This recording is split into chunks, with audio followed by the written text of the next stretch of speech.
तो अपना अगला टॉपिक है पेमेंट एंड सिक्योरिटी, मतलब payment into courts and security for cost. Order 24 और 25 में आता है। तो इसका मुद्दा ये है, फंडा ये है कि भाई पेमेंट क्यों करता है इंसान कोर्ट में। अगर मेरे ऊपर किसी ने आरोप लगाया कि तुमने मेरे 100 रुपये लिए हैं, ठीक है, कोर्ट में केस चल रहा है और मैंने दे दिया कि ये ले भाई तेरे 100 रुपये, तो भाई ये हो गई ना पेमेंट। और वैसी सिक्योरिटी होती है कि तुम अपीयर करोगे, इसकी कुछ ना कुछ सिक्योरिटी कोर्ट रखवा सकता है अगर कोर्ट को कुछ ना कुछ तुम पे शक है तो अपन स्टार्ट करते हैं। ये आता है अपना payment in to court. Order 14 का वर्क 24 का वर्क करता है। ऑर्डर 24 का रूल 1 ये बोलता है कि फॉर एग्जांपल मेरे ऊपर किसी ने केस करा 100 रुपये का, तो मैं रखवा सकता हूँ 100 रुपये, रखवा दिया। ये हो गया पूरा का पूरा। ये हो सकता है मैं 50 रुपये रखवा दूँ, मैं बोल रहा हूँ नहीं सिर्फ क्लेम 50 रुपये का है।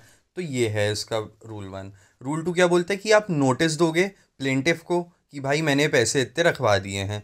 अब रूल 3 क्या बोलता है, जो भी अगर मैंने पैसे रखवा दिए हैं ना, तो उसका इंटरेस्ट के लिए प्लेंटिफ क्लेम नहीं कर सकते। जैसे अपन लिखते हैं कभी भी डैमेजेस के लिए क्लेम करते हैं कि 7% इंटरेस्ट में तब से अभी तक।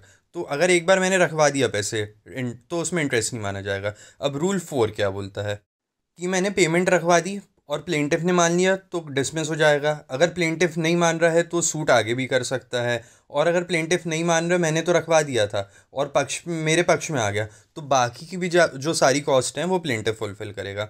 अब सिक्योरिटी फॉर कॉस्ट, ये बेसिकली आपके अपीयरेंस के लिए है। तो उसमें दो ही रूल हैं, तभी मैंने दोनों को एक साथ पढ़ा दिया। ऑर्डर 25 रूल 1 ये बोलता है कि आप प्लेंटिफ से कब सिक्योरिटी लोगे।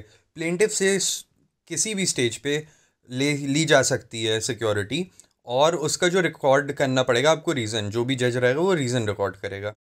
और सिक्योरिटी क्यों ली जाएगी, देखो, या तो प्लेंटिफ एक या सारे प्लेंटिफ बाहर रह रहे हैं इंडिया के, या फिर वो अभी अभी बाहर चला गया, तो ऐसा कुछ भी अगर कोर्ट को लगता है तो वो सिक्योरिटी ले सकती है कि तुम्हारे आने की सिक्योरिटी। अब अगर सिक्योरिटी मांगो और वो फेल हो गया सिक्योरिटी सबमिट करने में, तो क्या होगा, रूल 2 ये बताता है।